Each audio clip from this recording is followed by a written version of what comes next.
ጠቅላይ ሚኒስትር አብይ አህመድ በፈረንሳይ ፓሪስ ያደረጉት ጉብኝት በቴክኖሎጂና የአርቲፊሻል ኢንተለጀንስ ላይ ያተኮረ ነበር። ከልኡካን ቡድናቸው ጋር በመሆን ስቴሽን ኤፍ የተባለውን በዓለም ትልቁን የግል ቴክኖሎጂ ስታርታፕ የቢዝነስ መፍጠሪያ ማዕከልን ጎብኝተዋል። የኢትዮጵያ ስታርታፕ ገና በጅምር ደረጃ ያለ ቢሆንም የቴክኖሎጂ እውቀት ባላቸው ወጣቶች የተሞላና በማደግ ላይ ባለ የዲጂታል ትስስር እየተመራ የሚገኝ ነው።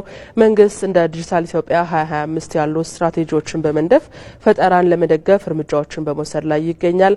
ይህም ለስታርታፕ በተለይም በፋይናንስ ቴክኖሎጂ፣ በግብርና ቴክኖሎጂ እንዲሁም በኢኮሜርስ ግብይት አስቻይ ሁኔታን ለመፍጠር ያለመ ነው። በተጨማሪም የስታርታፕ አዋጅ የተሰኘ ሁሉን አቀፍ አዋጅ በማውጣት ለስታርታፕ እንቅስቃሴዎች የህግና ተቋማዊ ማዕቀፎችን በማበጀት ውስን የሆነውን የገንዘብ አቅርቦት የሚያሰፋ የቁጥጥር ተግዳሮቶችንና መሰል ፈተናዎችን ለማለፍ የሚያስችል ሁኔታን ፈጥሯል።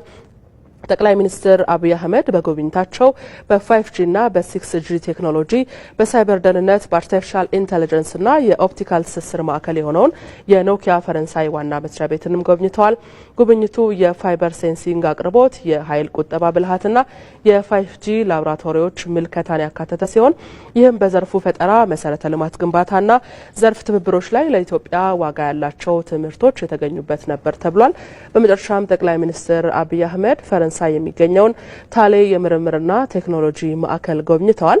ይህ በብዝሃ ዘርፍ የሚንቀሳቀስ የታሌ ግሩፕ የምርምር ተቋም በኤሮስፔስ መከላከያና አርቲፊሻል ኢንተለጀንስ መስኮች ላይ ያተኩራል። እነዚህ ጉብኝቶች የዓለም አቀፍ ግንኙነቶችን የኢትዮጵያን የዲጂታል ሽግግር በማፋጠን ኢትዮጵያን የአፍሪካ የፈጠራና የቴክኖሎጂ ማዕከል ለማድረግ በማመቻቸት ረገድ የእውቀት ልውውጦችን አስፈላጊነት አስምረው የሚያሳዩ ናቸው። መረጃው የጠቅላይ ሚኒስትር ጽሕፈት ቤት ነው።